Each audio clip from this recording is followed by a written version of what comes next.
Hey y'all, this is Preston with Flexin Preston, and today we are going to be talking about one of my favorite months after Black History Month, where we get to celebrate my fellow LGBTQ plus community. It is Pride Month. It is June 1st, Pride Month, and today we are going to talk a little bit about that gay lifestyle.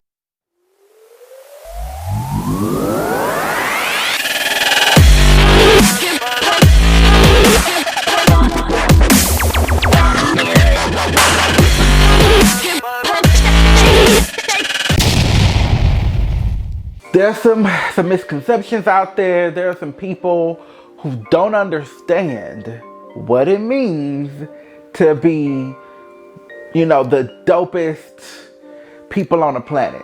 All right. And so I'm here to help you guys. I'm here to help tell you all about what it means to be gay from my perspective. All right. So today we're going to talk about the top 5 misconceptions that I've heard about what it means to be gay up in America. Okay. So numero uno is that being gay is a choice. So I don't know about y'all, but I definitely didn't wake up and say, today, Karen, I think today I'm going to be gay. Much like most of you, if you don't identify as being a part of the LGBTQ plus community, and you identify as being straight or heterosexual, most of you didn't wake up and say, today I think I'm going to be straight. So that never happened for me either. I think at the end of the day, we all like to hold on to some of these outdated, ignorant ideals about homosexuality, gayness, and what it means to be a part of that community. Much like the idea of pray the gay away, or you can wash the gay away. It's very outdated and it's extremely harmful to the gay community. So no, I didn't choose to be black. I didn't choose to be 5'8", even though I tell people that I'm 5'10". I didn't choose to be gay. And I think we all have to acknowledge and accept that people are built differently. So misconception number 2 is that you can identify a gay person by their mannerisms. This is the one that literally irritates me the most. I think there are people who will act, one way, and then you will think something that is not true about them. And that may not just be sexuality. But I think what we like to say is that more effeminate men are probably gay. So if you wear makeup, or if you get your nails painted, or if you smack when you talk, and do all of this and all of that, and she already done had hers, that you're more gay, or that you're you gay. And I just think at the end of the day, since I've been in Chicago, I've seen all types of people, and I've met some of the most masculine, beefy guys that you would not think are gay.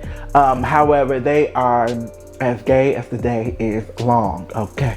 Misconception number 3 is that AIDS, HIV is a gay disease. Now, I'm not going to bore you guys with the history lesson, because we all know how our country and the world has been when it comes to understanding the history of HIV and the effects that has had on the gay community. How it started off being called GRID. It was the gay-related immunodeficiency disorder, or disease, excuse me.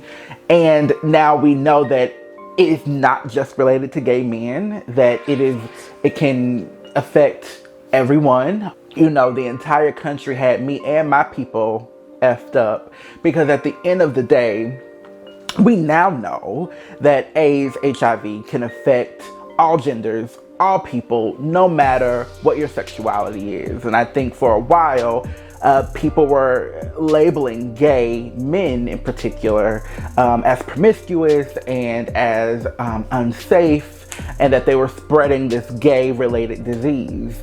It's much deeper than that when it comes to how AIDS is spread and what that means for the people that have to endure the effects of that disease. But what's really crazy, honestly, is that in the very beginning, AIDS was always tied to this 4-H club. It was hemophiliacs, heroin users, homosexuals, and Haitians.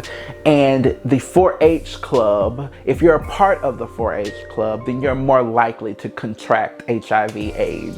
This continues to be why gay men are not able to freely donate blood at the Red Cross and other related blood donation services. And it perpetuates a stereotype that gay men are risky and that they're having risky sex, and that just isn't the truth. And so we have to begin to not only break down walls on stereotypes for gay people a part of the LGBTQ plus community, but also really think about how do we begin to repair some of these ideals and really show that it ain't just us that's out here, you know, doing whatever. You know, this is a global illness, a global disease, and we have to start treating it as such. Misconception number 4 is that the gay community is a very unified community,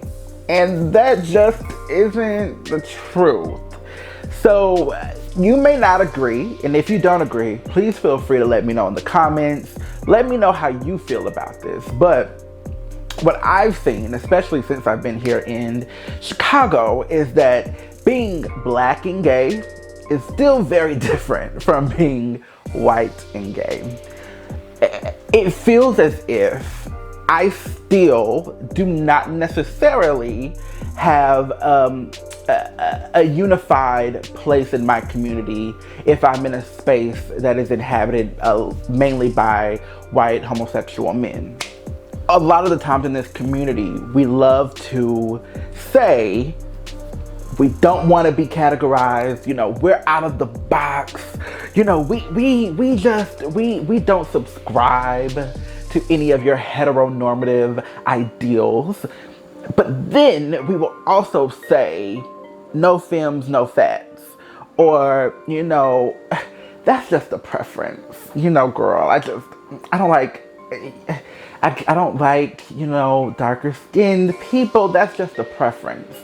And so we begin to make people feel alienated, and then again you're putting them in a box because all you see is one thing and you're not getting to know the person.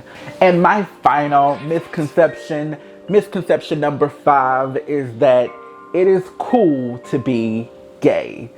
And I feel like it was literally just yesterday when folks were out and proud and living this life where they were walking in their most authentic self. And I feel like when I was growing up, I definitely didn't see a lot of examples of that. And I definitely thought that I needed to hide my sexuality. And I definitely felt like if I exhibited any sort of feminine attributes, that I was going to be picked on or harmed. And I think that we have a lot of great representation in our media now, where you're seeing strong, developed, fully fleshed out LGBTQ plus characters in shows like Pose, and, you know, representation in RuPaul's Drag Race. And I think that that is an excellent step forward. But when we think globally, it is not okay to be gay in a lot of other countries. It is against the law. You can be persecuted in other countries for being gay and living a gay lifestyle. And so a lot of these people hide in plain sight, or they go to the underground, and that's where you get some of your underground subcultures of people, because people aren't allowed to be who they want to be in the forefront.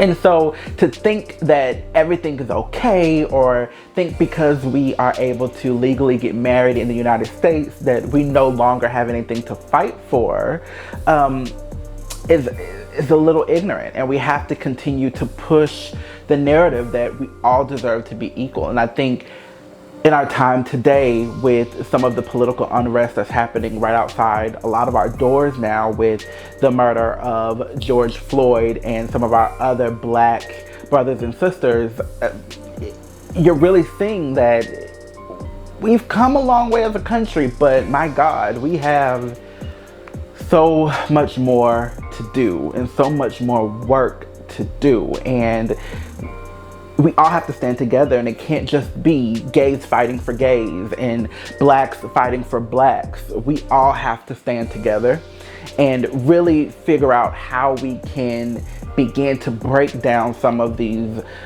walls and systematic levels of oppression that not only affect Black people, but all people, people of color, people from different backgrounds, people with from different countries with different cultures. It all has to stop, and we all have to come together. So that is all that I have today, you guys. Please make sure to like and subscribe to this video if you liked it. Let me know in the comments below if there was something that you feel like I left out, if there's something you feel like I need to do a part 2. I had a lot that I didn't add, but I was like, let me just do 5. I mean, I could have done 30, 50, because at this point, everybody has Preston, messed up. Because make sure to follow me on Flexin Preston on Instagram, on Twitter, and to check out my blog at flexinpreston.com. I love you all. Thank you guys for watching the video, and I'll see you guys next time.